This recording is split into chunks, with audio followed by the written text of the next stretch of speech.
Bonjour à toutes et tous. Soyez les bienvenus pour ce nouveau webinaire du Club CIC International consacré, comme vous le savez, aux accords de libre-échange. Et donc, nous allons illustrer ces accords de libre-échange par des exemples sur le CETA et le Mercosur. Bon, voilà, vous avez vu cette petite vidéo explicative. Comme vous le savez, pour les adhérents qui sont inscrits aujourd'hui, nous avons lancé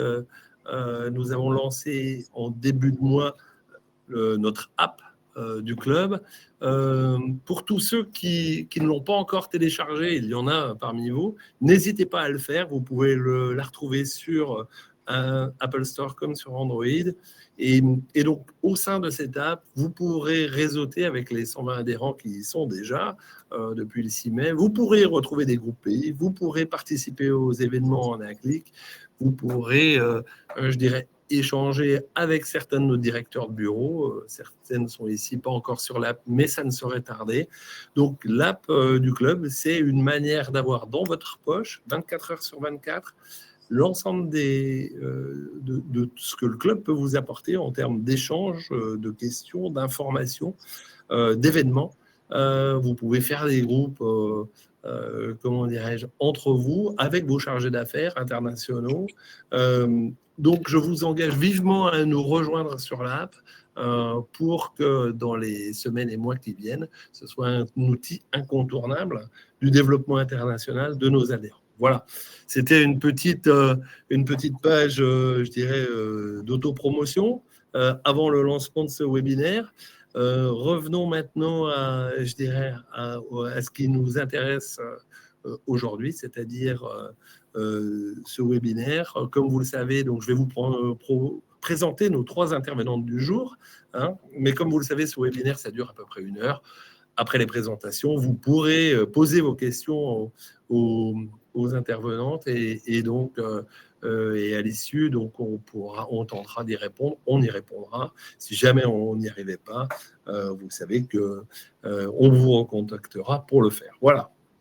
Alors, j'ai le plaisir aujourd'hui d'avoir une participation à 100% féminine, pardon, et donc j'en suis ravi. Donc, je vais commencer donc, par Charlotte Emlinger, qui est économiste au CPI. Bonjour Charlotte. Bonjour. Voilà, donc qui viendra nous présenter justement les accords de libre-échange et faire un focus sur ces accords dont on entend beaucoup parler, mais in fine qu'on connaît mal. Et puis on illustrera ces accords de libre-échange avec 2 de nos représentants de CIC à l'étranger, que certains d'entre vous connaissent déjà, bien évidemment. Et on aura en premier lieu notre directrice du bureau CIC de Montréal, Hélène Renaud. Bonjour à tous. Voilà. Et ensuite, ce sera au tour de Céline Ferreira, directrice du bureau CIC de Sao Paulo. Bonjour à tous. Voilà. Donc, comme je vous l'ai dit tout à l'heure, après la présentation de ces dames, vous pouvez, n'hésitez pas dans le chat à poser vos questions.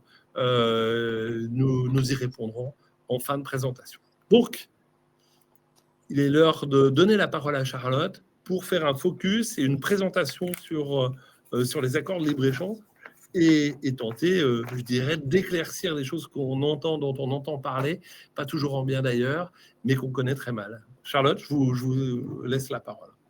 Merci beaucoup Pascal. Donc bonjour à tous. Je suis très heureuse de faire cette présentation aujourd'hui donc sur les accords de libre-échange. Donc le but, c'est d'abord de faire un peu un grand scope sur qu'est-ce qu'un accord de libre-échange, de quoi on parle exactement. Et après, je ferai un petit focus sur le CETA et le Mercosur et en parlant surtout des sujets qui fâchent, qu'on entend beaucoup dans les médias, et voir ce qui est vrai et ce qui est moins vrai sur ces sujets. D'abord, donc, les accords de libre-échange, de quoi parle-t-on? Donc, c'est très simple, c'est un accord de libre-échange, c'est un accord qui signe entre plusieurs pays. Et le but, c'est d'augmenter le commerce. Donc, généralement, ces accords, c'est des baisses de droits de douane. Mais il faut avoir à l'esprit que quand on parle d'accords de libre-échange, on parle de choses extrêmement variées. C'est-à-dire qu'il va y avoir des accords où c'est juste des réductions de droits de douane pour quelques produits, mais d'autres accords où on va parler aussi des normes sanitaires, phytosanitaires. Parfois, ces réductions de droits de douane dans ce qu'on appelle des préférences vont être réciproques, c'est-à-dire chacun des 2 pays va s'ouvrir, mais dans certains cas, ce n'est pas des 2 côtés.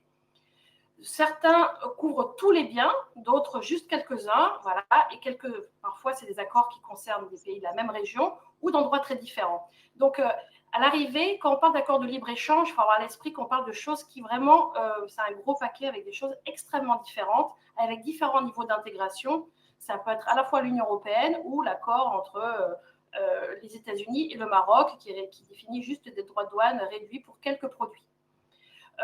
Pour illustrer cette réalité variée des accords de libre-échange, ce graphique montre la part des accords de libre-échange qui ont certains sujets dans leur texte. Donc, la plupart des accords de libre-échange définissent des réductions de droits de douane, donc ce qu'on appelle des FTA, le fait de réduire les droits de douane. Mais on peut voir, là, c'est la liste de tous les sujets qu'il peut y avoir dans un accord de libre-échange. Donc, vous voyez qu'il peut y avoir des accords qui parlent de la corruption, qui parlent de l'audiovisuel, qui vont parler des réglementations du travail, de l'environnement. Voilà, c'est vraiment pour que vous ayez en tête qu'on a vraiment des réalités très, très différentes. Donc, quand on parle accord de libre-échange, en fait, on parle de plein de choses à la fois. Ces accords de libre-échange, depuis maintenant une vingtaine d'années, je dirais, enfin, surtout depuis le début des années 2000, il y en a de plus en plus nombreux. Ils sont signés, alors, je ne dirais pas tous les jours, mais vraiment, il y a beaucoup d'accords qui sont actuellement en négociation dans le monde, entre plein de partenaires différents. Et donc, actuellement, des accords qui sont vraiment implémentés, qui sont vraiment en place, il y en a donc 373. Donc, autant dire qu'il y a vraiment beaucoup d'accords, toujours en ayant en tête qu'on parle de choses qui peuvent être très différentes, puisque ça peut être à la fois du libre-échange total ou juste quelques facilitations au commerce. Parmi ces accords, le grand champion, c'est l'Union européenne. L'Union européenne signe des accords depuis longtemps, ça fait partie de sa politique. Donc, je rappelle ici que la signature d'accords de libre-échange, c'est la prérogative de l'Union européenne. Donc, ce n'est pas les pays membres qui négocient, c'est bien l'Union européenne. Et l'Union européenne, donc on peut le voir sur cette carte en 2025, est impliquée dans des accords commerciaux avec de nombreux pays dans le monde. Donc là, vous avez donc en marron les accords qui sont actuellement en place, en bleu ce qui sont en train d'être mis en place, donc dont la ratification est en train d'être faite, et après ce qui est négocié. Donc en jaune, donc on peut voir que l'Union européenne, donc quand je dis que c'était la championne du monde des accords commerciaux, c'est bien le cas, puisqu'elle a signé des accords, ou elle est en train de signer ou de négocier des accords vraiment avec tous les pays du monde. Toujours en ayant en tête que là-dedans, il y a des accords qui sont plus ou moins ce qu'on appelle profonds, c'est-à-dire avec plus ou moins de provisions. Voilà, l'accord qu'on a signé par exemple avec le Maroc, c'est juste une réduction de droits de douane pour quelques biens. L'accord avec le CETA avec le Canada, on en parlera tout à l'heure, est beaucoup plus étendu. Donc, les accords de libre-échange, qu'est-ce qu'ils font? La plupart, comme je disais, enfin tous, ils réduisent les droits de douane. Donc là, je vous ai mis, donc, pour chaque type de produit, les différences moyennes, alors c'est au niveau de du monde entier, hein, entre les droits qui sont hors accord et à l'intérieur de l'accord, c'est-à-dire la différence pour les exportateurs entre ce qu'ils doivent payer si leur pays d'origine a signé un accord commercial avec le pays de destination ou s'il ne l'a pas signé.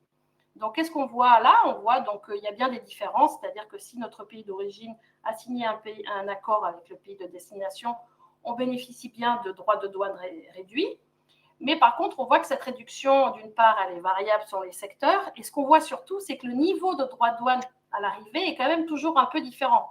C'est-à-dire qu'il y a des secteurs, en particulier les secteurs agricoles, où bien qu'il y ait même si on a des accords commerciaux qui sont signés, les droits de douane restent relativement élevés.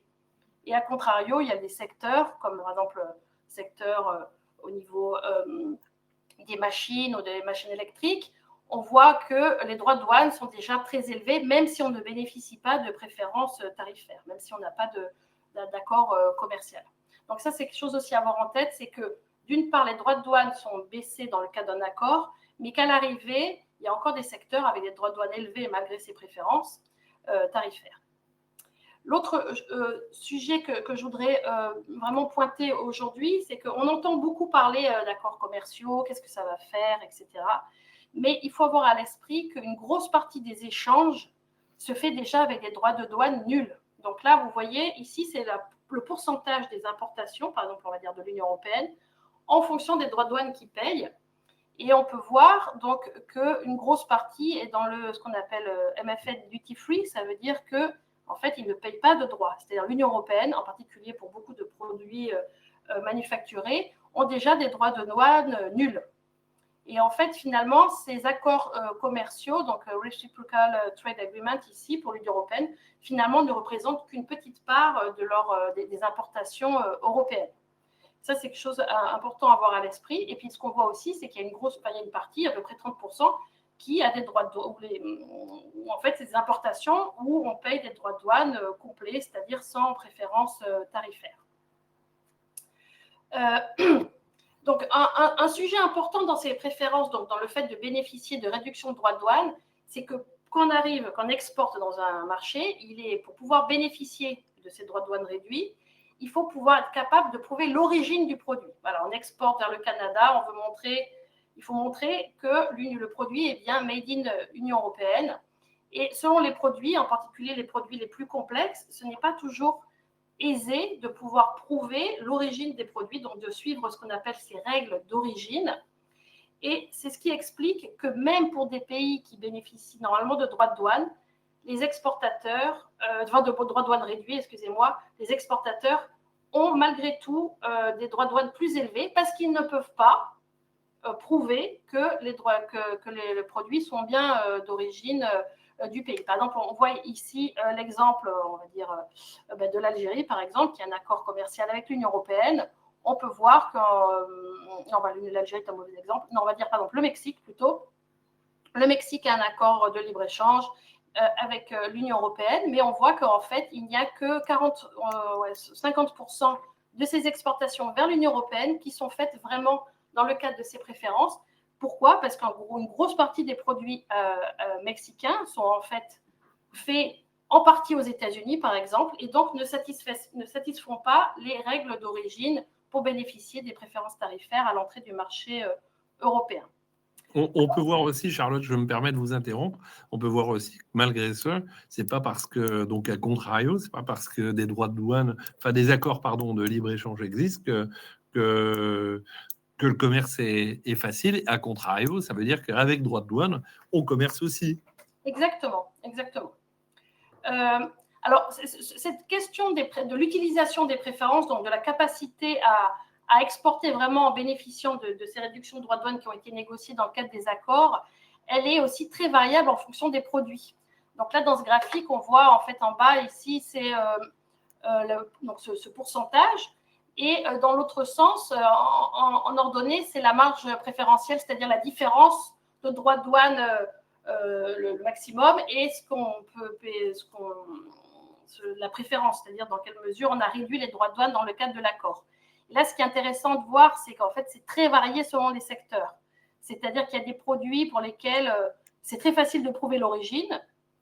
Par exemple, les produits laitiers. Voilà, il faut dire qu'un fromage vient d'un endroit, ça, c'est pas bien compliqué. Les fruits et légumes, les produits agricoles, généralement, c'est pas très compliqué. Et c'est des secteurs où, en plus, il y a beaucoup de préférences, c'est-à-dire qu'il y a une grosse différence entre le droit de douane maximum et celui qui est appliqué dans le cadre d'un accord préférentiel.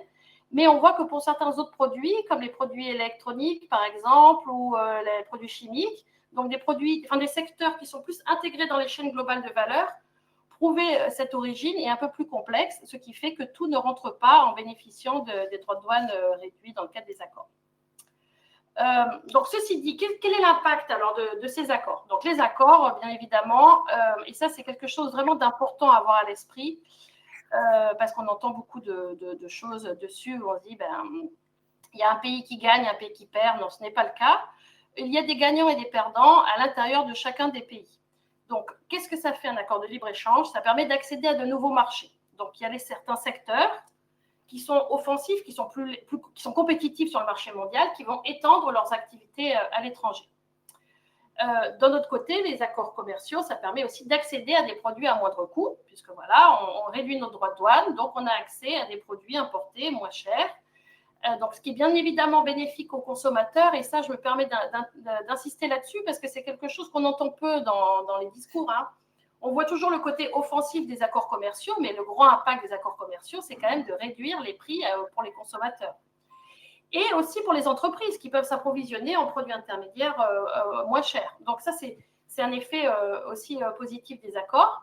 Par contre, évidemment, il y a un effet potentiellement négatif, c'est quand les accords, forcément, augmentent la concurrence sur le marché domestique, c'est-à-dire les droits de douane qui protégeaient les marchés de la concurrence internationale sont réduits, et donc il y a des produits qui arrivent plus facilement sur le marché, et s'ils sont plus compétitifs, eh ben, les secteurs domestiques peuvent être impactés. Et donc c'est bien sur ce point-là, souvent, que les négociations coincent et qu'il y a cette crainte des accords commerciaux.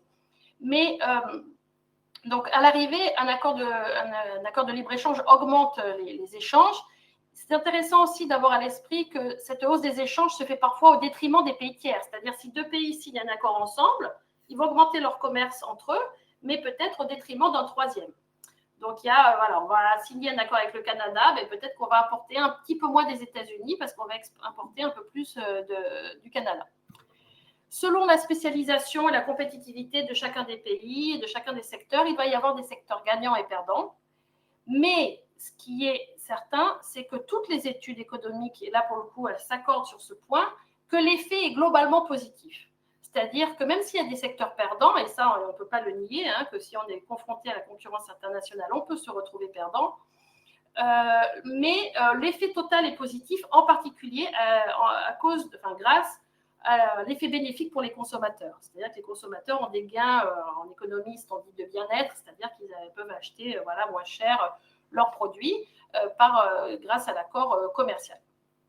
Un autre point important à comprendre, c'est aussi que les gains, si tout le monde gagne, tous les pays sont gagnants, les gains ne sont pas les mêmes selon les pays.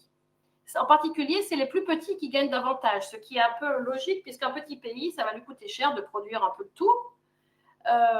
Et donc, il a vraiment besoin du commerce. C'est d'ailleurs pour ça que les petits pays sont souvent plus favorables aux accords de libre-échange que les gros, parce qu'un gros, finalement, il peut s'autosuffire. Les États-Unis, peut-être, ils peuvent produire quasiment tout ce qu'ils veulent.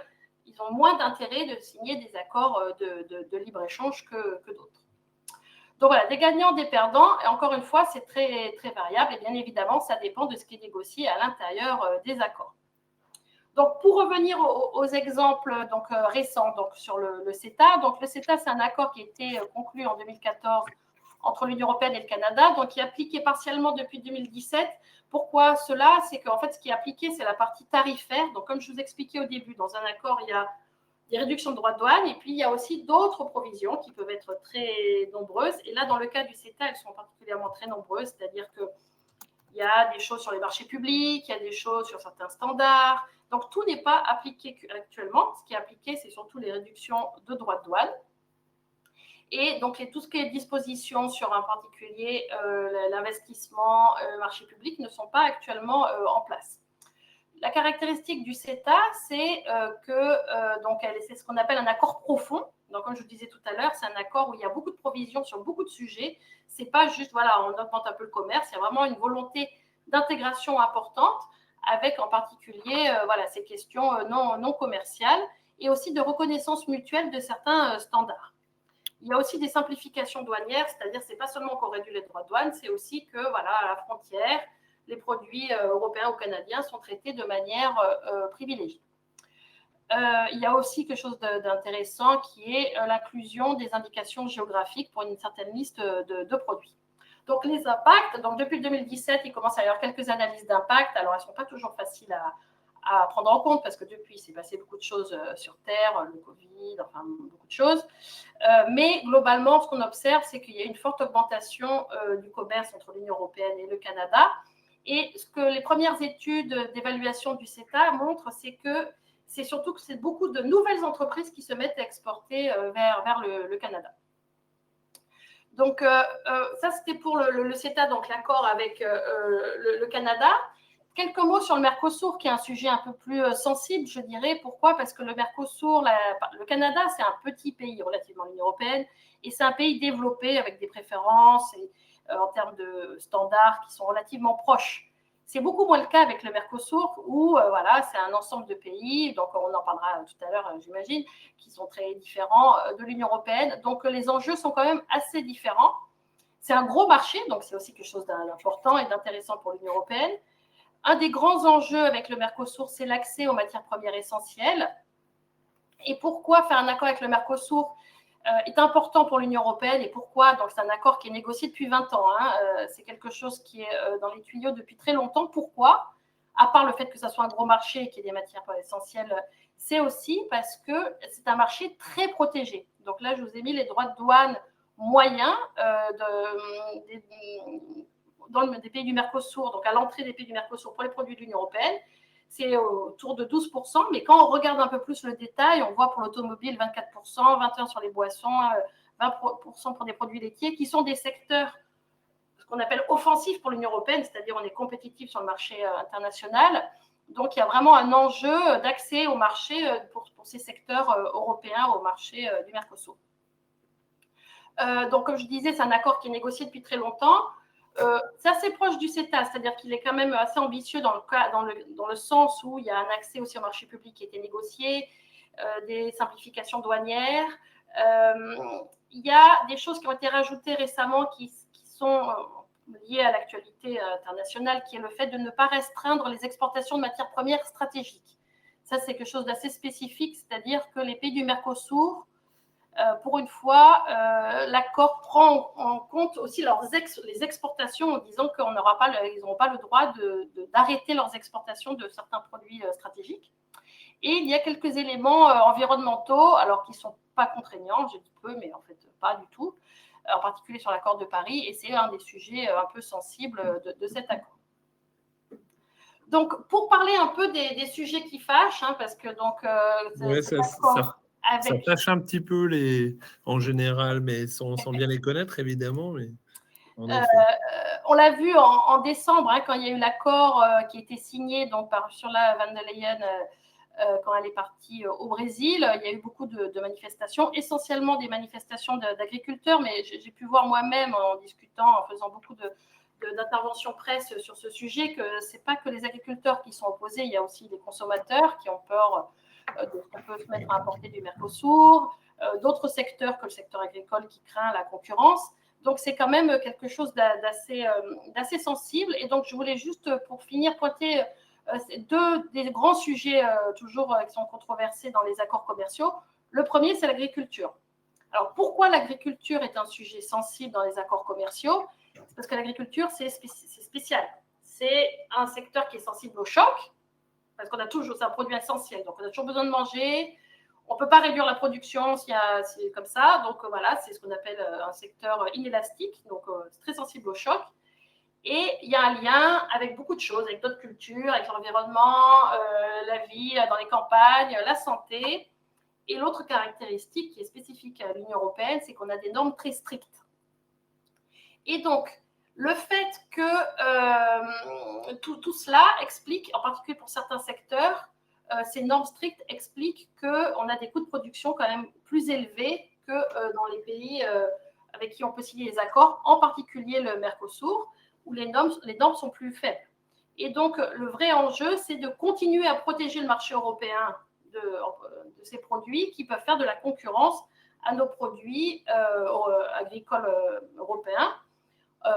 Justement pour ces raisons, c'est que c'est aussi que c'est lié à notre culture, au développement rural, parce qu'on pourrait se dire, c'est pas grave, on va juste manger du bœuf moins cher de Mercosur, mais non, de manière collective, on veut qu'il y ait toujours du bœuf dans le Massif central. Donc, c'est pour cette raison que dans les accords commerciaux, dans tous les accords commerciaux que signe l'Union européenne, mais en particulier le CETA et le Mercosur, pour les produits qu'on appelle sensibles, comme le bœuf, comme le sucre, comme la volaille, en fait, les réductions de droits de douane ne sont pas très importantes et surtout, elles ne s'appliquent qu'à une certaine quantité, ce qu'on appelle des contingents tarifaires, c'est-à-dire qu'en fait, on ne réduit les droits de douane que pour un certain volume.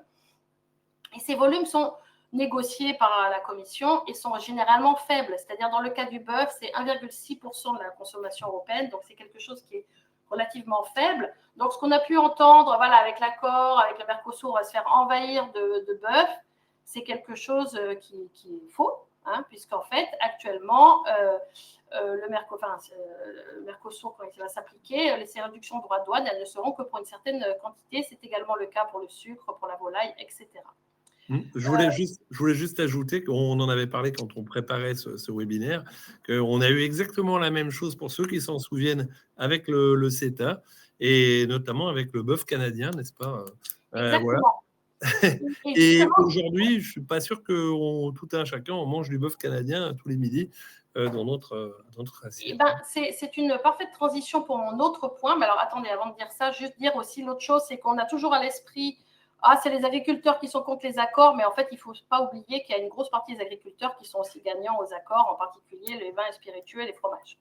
Ça, et surtout ceux avec des indications géographiques. Et donc, pour faire le lien avec ce que vous voulez dire, Pascal, c'est effectivement le gros sujet, c'est aussi les règles. Parce que donc, comme vous avez dit, dans le cas du CETA, il a également été négocié des réductions de droits de douane dans le cadre d'un contingent tarifaire. Et là, on a un peu de recul, on voit ce qui s'est passé. Et ce qui s'est passé, c'est que le contingent tarifaire du bœuf, il n'est pas rempli. Pourquoi? Parce que dans l'Union européenne, on n'accepte pas du bœuf aux hormones. Et en fait, l'interdiction du bœuf aux hormones protège aussi notre marché en réalité. Donc, en fait, l'invasion de bœuf canadien qui était prévue n'a pas eu lieu. Pourquoi? Parce que, justement, il y en a des normes très strictes. Et alors, pourquoi on a des normes très strictes? C'est parce qu'on a des préférences différentes. Il y a beaucoup de raisons derrière tout ça. Et donc, un des problèmes de ces... Donc, plus encore que la question agricole, c'est cette question de la divergence réglementaire qui est vraiment suscite des inquiétudes qui peuvent être complètement fondées, mais qui suscitent en tout cas je dirais des inquiétudes et puis un rejet des accords commerciaux. C'est l'idée qu'on va signer des accords avec des pays qui n'ont pas les mêmes normes et que ces normes, elles augmentent nos coûts de production et que ce n'est pas juste. Et c'est vrai que ces standards augmentent les coûts de production, mais il ne faut pas oublier que c'est aussi un signal de qualité, c'est-à-dire qu'un produit européen est de meilleure qualité aussi à l'export. C'est-à-dire dans beaucoup de pays, le fait que le produit soit européen et du coup suive les normes européennes est un gage de qualité. Ceci dit, donc, l'important à comprendre dans cette histoire, parce que là aussi on entend beaucoup de choses fausses, c'est que les accords ne réduisent pas les exigences sanitaires à l'entrée du marché de l'Union européenne. C'est-à-dire, il y a des simplifications douanières, administratives, mais ce qui est interdit est toujours interdit. Il y a toujours des contrôles, c'est-à-dire même si on a signé un accord avec le Canada ou qu'on signe un accord avec le Mercosur, les produits qui arrivent de ces pays-là sont toujours contrôlés et ce qui est interdit est toujours interdit. Donc, l'idée qu'on va se faire envahir de bœuf aux hormones est doublement faux parce qu'on ne va pas se faire envahir de bœuf d'une part et que de toute manière le bœuf aux hormones, il n'y en aura jamais sur l'Union européenne à moins d'un grand changement de préférence et de politique. Je dirais sur la question de la divergence réglementaire, finalement ce sujet il dépasse un peu celui des accords commerciaux, c'est-à-dire que c'est vrai que dans l'Union européenne on a des normes très strictes, que c'est coûteux, que c'est injuste parce que ça fait de la concurrence déloyale quand on importe. Et le vrai sujet, plus que celui des accords commerciaux, c'est celui des contrôles aux frontières et de comment faire pour contrôler toutes ces normes qui sont effectivement très différentes d'un pays à l'autre. Donc, pour conclure, donc les accords commerciaux, ça a un impact sur le commerce, bien évidemment, c'est important. Ce que je voudrais que vous gardiez en tête, c'est que c'est très hétérogène, puisqu'en fait, on parle de réalités très différentes. Et qu'il y a des risques et des opportunités dans tous les accords, entre tous les pays, que voilà, en gros, finalement, la conclusion de toute bonne économiste que je suis, c'est ça dépend.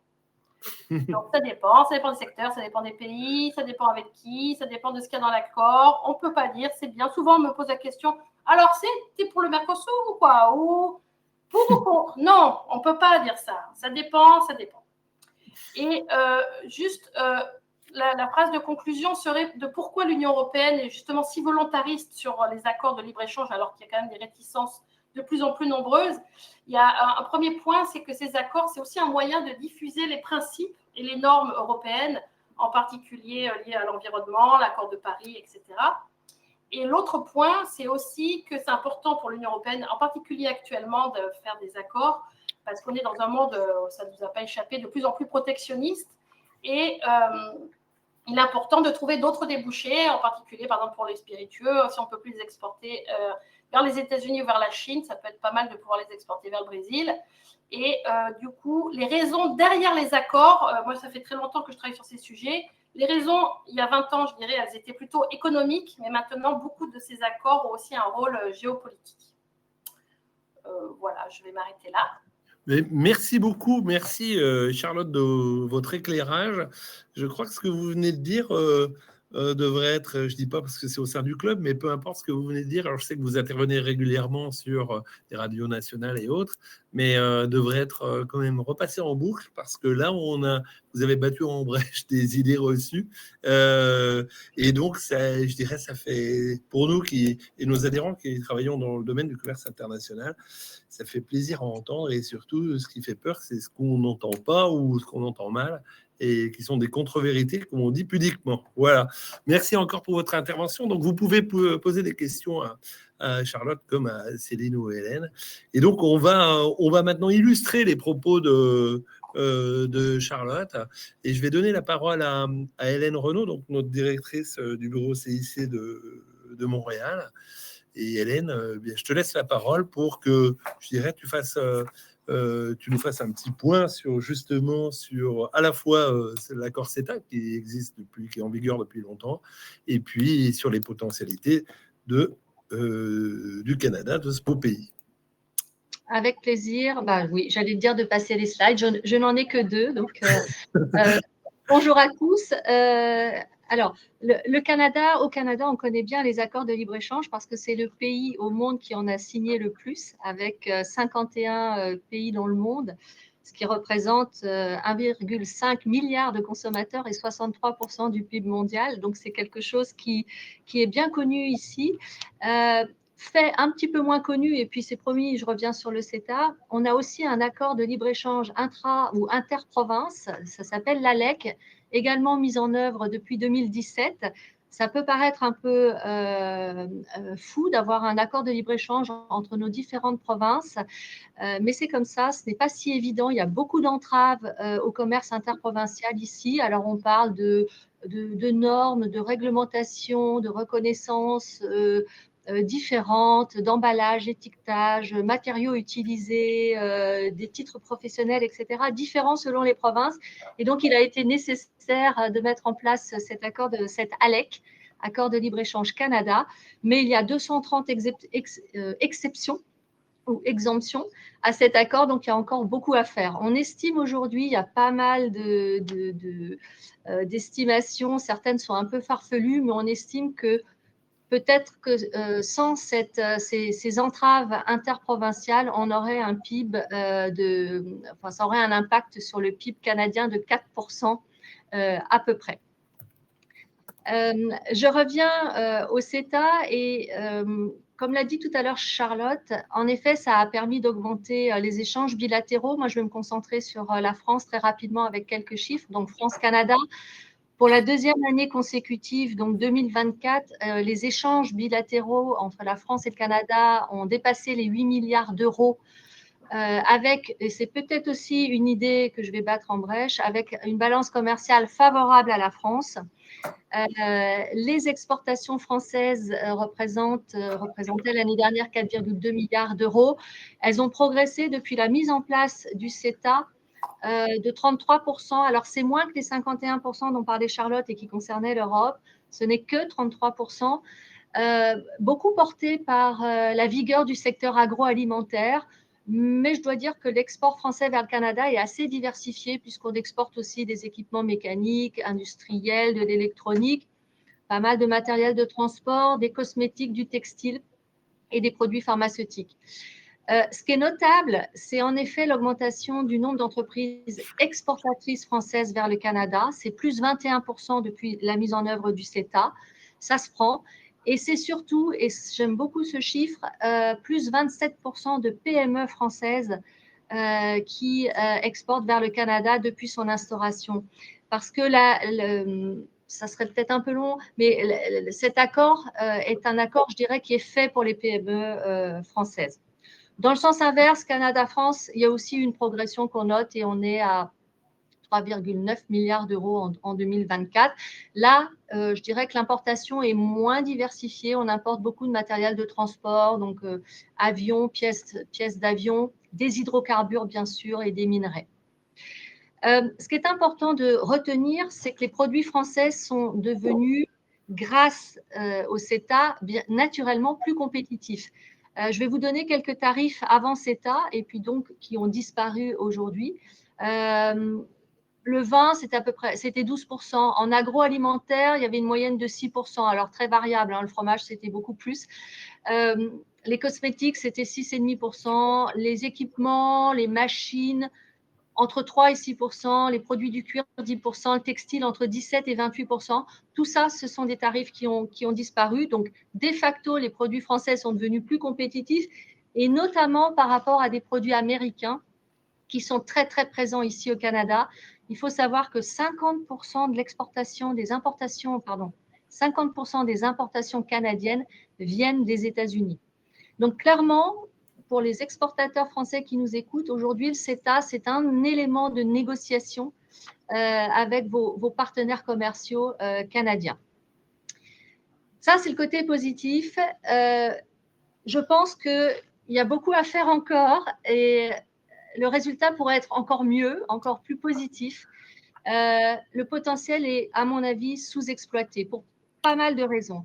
D'abord parce qu'une partie non négligeable des entreprises françaises qui pourraient bénéficier du CETA ne l'utilisent pas. On l'estime à peu près 35%, par méconnaissance, par difficulté. Charlotte en parlait avant, peut-être d'aller faire l'origine, etc., etc. L'oubli parfois de mettre sur la mention sur la facture qu'on réclame, par exemple, le quota, etc., etc. Ça, c'est un premier point. L'autre point, c'est que si on regarde de plus près, le commerce avec le Canada, France-Canada, c'est presque 50% avec le Québec, 47% pour être précise.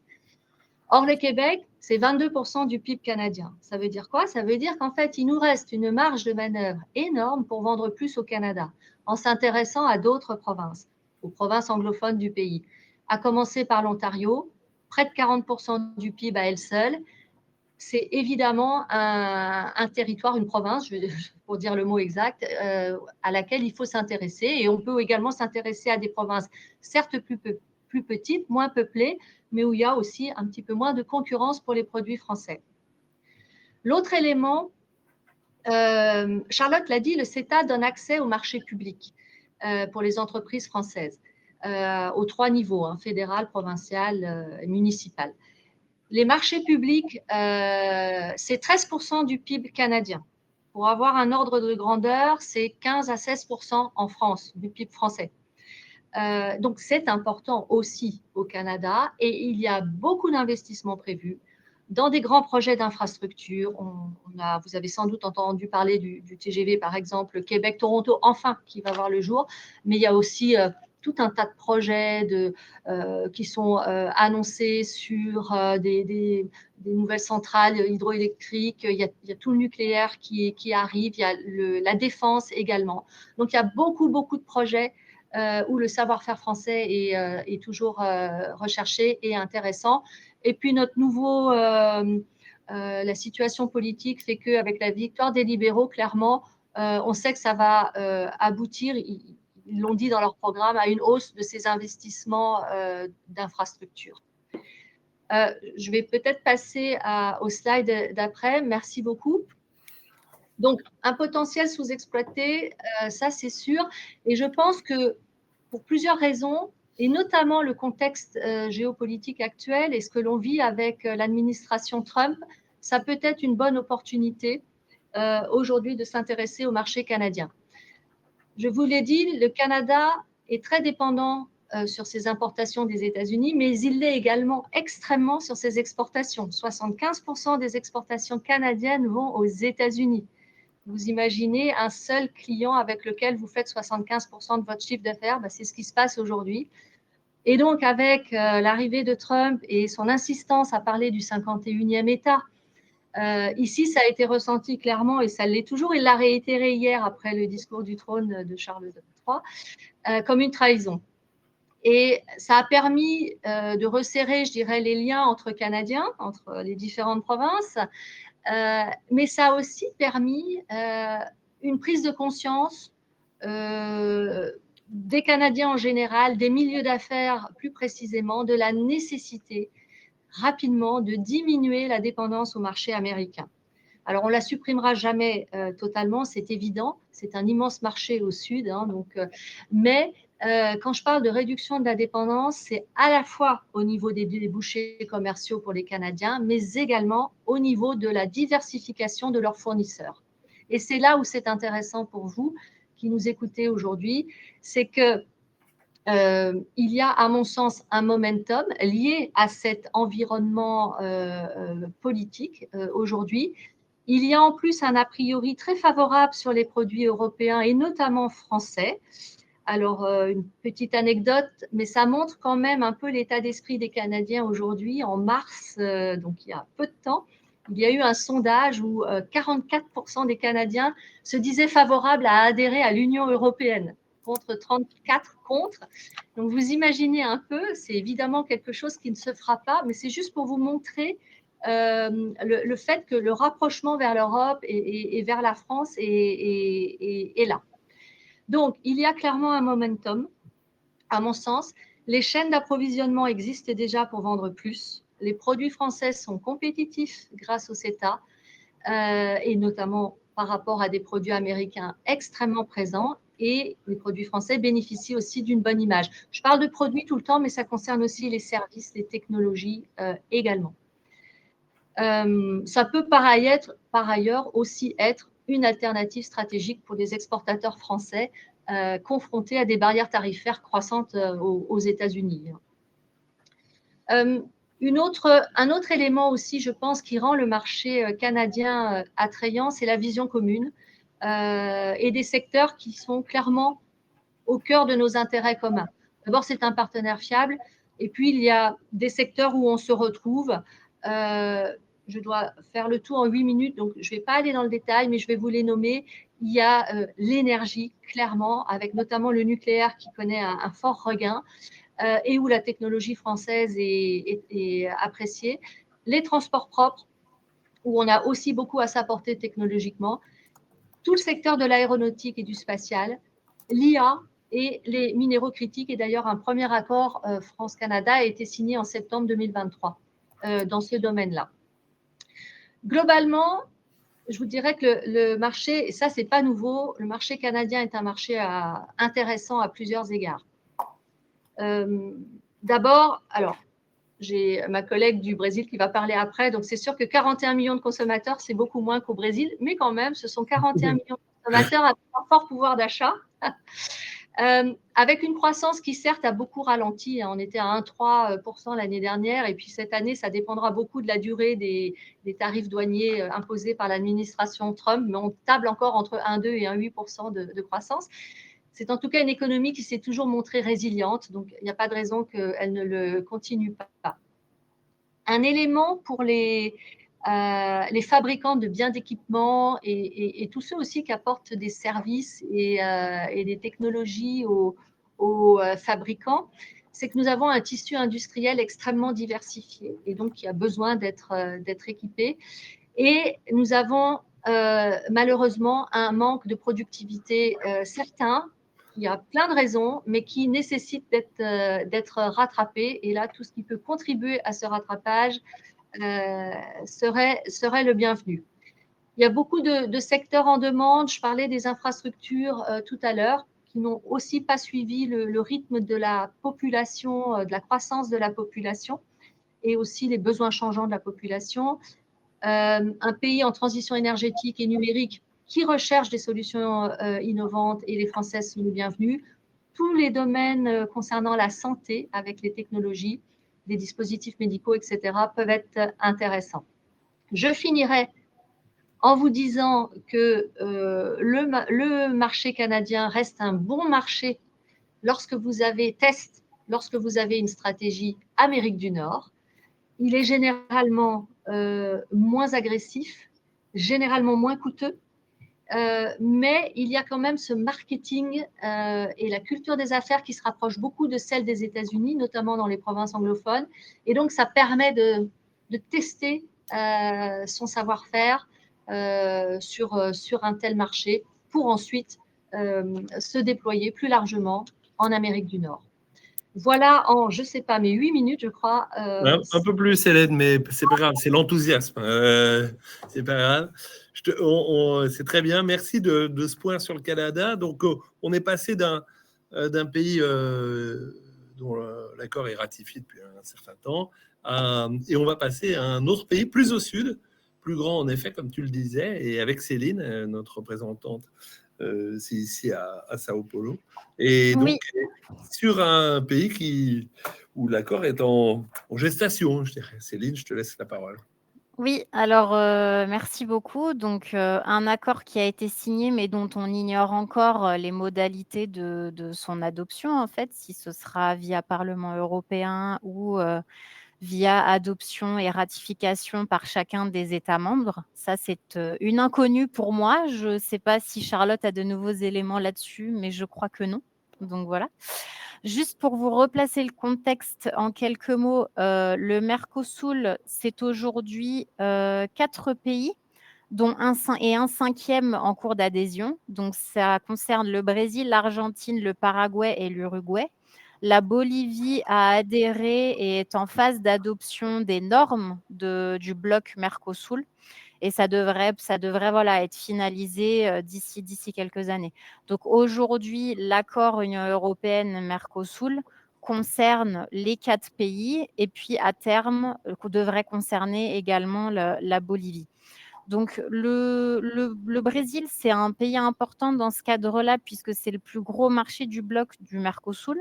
Donc c'est 212 millions d'habitants selon les derniers chiffres du recensement qui a été fait en 2022, avec une classe moyenne de 100 millions de personnes. Donc bon, c'est un contingent de consommateurs qui est très important avec des diversités de niveaux de revenus. Donc, pour les niveaux de revenus les plus élevés, donc qui sont les classes A et B selon la nomenclature brésilienne, on table sur un niveau de nombre de personnes qui est aux alentours de 30-40 millions de personnes. Donc, finalement, pas si éloigné que ça de ce que tu disais, Hélène. Avec surtout le point important, c'est que c'est une population qui consomme grâce à l'augmentation des revenus et qui vient d'une croissance soutenue ces dernières années. Donc juste pour vous donner quelques chiffres macro pour avoir un ordre d'idée, 2024, le Brésil a conclu son année avec 3,4% de croissance de son PIB. Et on table sur donc 3,4%, sachant qu'on venait déjà d'une année antérieure à plus de 3% également. Et cette année, on table sur une croissance aux alentours de 2%. En fonction des sources, voilà, 2, 2,2, voilà. On verra l'atterrissage en fin d'année. Avec voilà, un taux de chômage qui est au plus bas depuis qu'il est observé et depuis qu'il est mesuré. Donc aux alentours de 6,5, 6,8. Donc voilà, donc une population qui est active, qui travaille, qui contribue, qui est dynamique, puisqu'on a quand même près de 70% de la population qui est dans la tranche d'âge 15-65 ans, sachant qu'on est aussi confronté à un vieillissement accéléré de la population. Donc, ça veut dire que dans les prochaines années, prochaines décennies, il va falloir que la société brésilienne se structure et que l'économie brésilienne se structure pour pouvoir s'occuper de cette population-là, en fait. Donc, ça représente aussi un potentiel pour tout ce qui concerne services aux personnes âgées ou même produits au sens large, parce qu'une partie de cette population-là est une population avec un fort pouvoir d'achat et qui est en bonne santé pour pouvoir consommer des produits divers et variés. Et l'âge moyen au Brésil est de 35 ans. Donc, on est encore dans un âge moyen de personnes actives et que je considérerais plutôt jeune comparé à d'autres pays. Donc ça, voilà, juste pour vous faire un petit contexte par rapport à la structure de la population. Et ce sur quoi je voudrais revenir pour rebondir sur ce que Charlotte disait par rapport à l'accord de libre-échange, c'est qu'effectivement, bon, il y a des sujets de friction par rapport au milieu, par rapport au sujet agricole, mais comme elle le disait, avec des quotas négociés, avec des indications géographiques qui vont être reconnues. Donc ça permet d'augmenter le potentiel par rapport à certains produits agricoles ou issus de milieux ruraux. Et donc, il y a l'un d'entre eux que je voulais évoquer, qui est la filière fruiticole, dont la particularité, c'est qu'elle représente du potentiel à la fois et à l'import et à l'export, parce que le Brésil, c'est quand même le 3e producteur mondial de fruits. Et ça, je ne suis pas sûre qu'il y ait beaucoup de monde qui en ait conscience. Avec un pourcentage de ces fruits produits qui sont encore relativement peu présents à l'international. Par rapport à ces exportations, les marchés de l'Union européenne représentent quand même 50% de ces exportations, donc avec un potentiel d'augmentation. Et l'avantage de l'accord dans ce cadre-là, c'est que ça va diminuer justement les droits de douane, par rapport aux fruits qui peuvent être exportés par le Brésil, mais pas les normes. Donc, ça veut dire qu'aujourd'hui, il y a déjà certains types de fruits, par exemple la mangue, où il y a des aires spécifiques avec des caractéristiques de production spécifiques pour répondre spécialement aux demandes et aux normes exigées pour Oh, le- exporter vers l'Union européenne. Voilà, donc ça, c'était un point important. Et ce qui est intéressant aussi, donc ça, c'est pour les fruits, mais ce qui est intéressant aussi pour les clients de notre groupe, c'est tous les besoins de la filière. C'est-à-dire que comme c'est une filière qui est importante pour le Brésil et qui se structure pour exporter davantage, il y a un certain nombre de besoins au niveau de la filière pour pouvoir la rendre plus productive, plus efficace et faire en sorte qu'on soit davantage présent dans ce cadre-là à l'international et notamment sur les marchés européens. Donc, je vous ai mis quelques exemples. Je ne vais pas tous les citer. Je vais juste en citer 2 en particulier. Les traitements post-récolte et le sujet de l'irrigation, parce que l'agriculture brésilienne est relativement peu irriguée encore, en dehors de certains pôles situés dans certaines régions brésiliennes. Mais avec le changement climatique et surtout avec le changement du régime des pluies au Brésil, ça va devenir un sujet très, très important de réussir à avoir une agriculture irriguée. Donc ça, c'est pour le premier secteur. Pour les 2 autres secteurs sur lesquels je voulais insister, il y en a un deuxième qui est très important, c'est la question de l'industrie. Donc ça, c'est l'un des gros secteurs qui devrait se bénéficier de cet accord de libre-échange. C'est-à-dire que l'industrie, aujourd'hui, ça représente quand même près de 25% du PIB du Brésil. Ça, c'est pareil. Je ne suis pas sûre qu'il y ait tant de gens qui en aient conscience encore. Donc, on a un tissu industriel qui est important, avec des sociétés de toute taille et de tout niveau technologique. Et là, je rebondis également sur ce que disait Charlotte précédemment, c'est-à-dire que l'intérêt de l'accord de libre-échange vient du fait que ça va permettre de faciliter les approvisionnements en produits intermédiaires, notamment produits semi-finis, machines, outils, qui permettent à l'industrie brésilienne de fabriquer. Donc, c'est là où il y a du potentiel pour nos clients, un potentiel important pour nos clients. Et il y a également un autre point sur lequel je voulais insister aussi, c'est un dispositif qui a été mis en place par le fisc brésilien qui s'appelle l'ex tarifario et qui permet aux sociétés étrangères qui ont des produits et équipements, donc biens de capitaux et services pour le secteur de TI, donc qui leur permet, si elles arrivent à prouver après montage d'un dossier qu'il n'y a pas d'équivalent local à leur solution, de rentrer en franchise de droits de douane. Donc ça permettrait, et ça permet in fine, de faire sauter des droits de douane qui peuvent varier entre 10, 15 ou 20% en fonction des produits. Donc qui permet un gain de productivité dans ce cadre-là. Ce n'est pas une légende urbaine, il est utilisé. On a des clients actuellement qui l'utilisent, notamment dans les équipements pour le milieu agricole et dans les chaînes de valeur du secteur agroalimentaire. Donc voilà, c'est quelque chose qui est possible. On ne le fait pas nous, mais on peut mettre nos clients en relation avec des sociétés qui le font et qui ne font pas que ce type de service, c'est-à-dire qu'elles peuvent aussi les aider dans toute la partie opérationnelle du processus d'exportation vers le Brésil. Autre secteur important et qui me tient à cœur, si je puis dire, dans ce cadre-là, dans le cadre des opportunités sectorielles, c'est des sujets qui font un peu du Brésil encore un pays en voie de développement. C'est-à-dire que par rapport aux chiffres, il y a des secteurs sur lesquels le Brésil est un pays développé et techniquement très avancé et d'autres sur lesquels on a quand même des indicateurs qui ne sont pas bons du tout.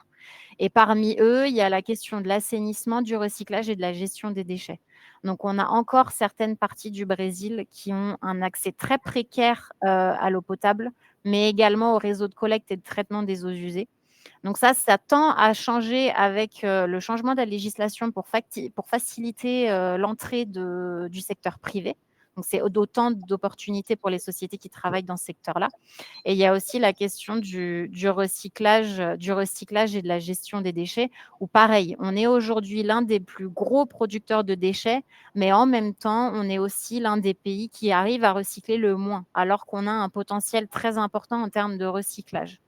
Donc là, je vous ai également mis quelques exemples de besoins de la filière. Il y a d'autres secteurs qui sont importants et qui sont à potentiel.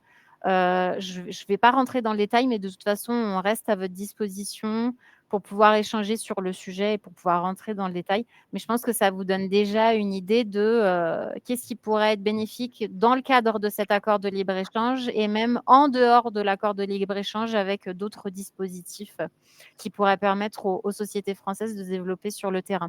Autre point, et je finaliserai peut-être là-dessus, c'est d'insister sur le fait que le Brésil, ce n'est pas qu'un pays pour les multinationales, puisqu'on a 39 des 40 sociétés du CAC 40 qui sont implantées en local, mais c'est aussi un pays de plus en plus de PME et d'ETI. Donc, on va de plus en plus de PME françaises et d'ETI qui exportent et qui s'implantent, en fait. Aujourd'hui, il y a plus de 1000 filiales de groupes français qui sont installées. Donc, voilà, si on a les 39 du CAC 40, sur les 1000, je vous laisse faire le calcul. C'est autant de PME et d'ETI qui sont installés avec certains secteurs où il y a très peu de concurrence, donc un potentiel pour avoir des marges plus importantes. Ça, c'est pareil, c'est quelque chose que les sociétés, les dirigeants n'ont pas toujours conscience et qui peut compenser, entre guillemets, si je puis dire, les difficultés à s'implanter dans un premier temps. Voilà, donc je conclurai là-dessus. Merci beaucoup. Merci Céline, merci à vous trois. Et en effet, comme le disait Céline, vous pouvez de toute façon toujours contacter votre chargé d'affaires international, votre chargé d'affaires bancaire, nous-mêmes, par le site, quel que soit le canal, pour évidemment être mis en contact avec nos représentants et donc d'envisager avec eux les opportunités. Voilà, il est 17h56.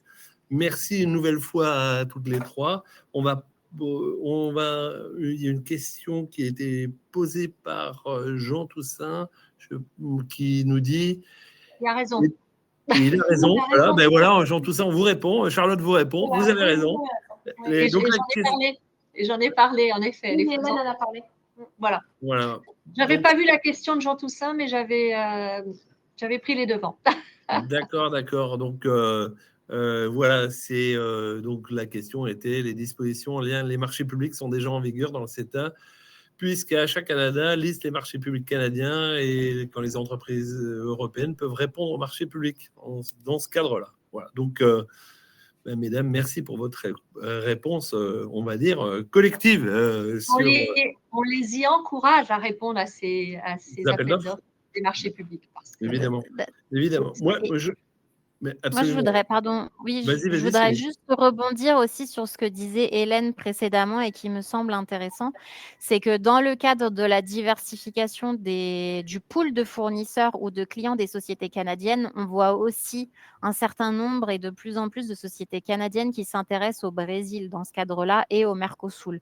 Alors, il n'y a pas d'accord entre les deux pays ou les deux régions, en tout cas pas que je sache.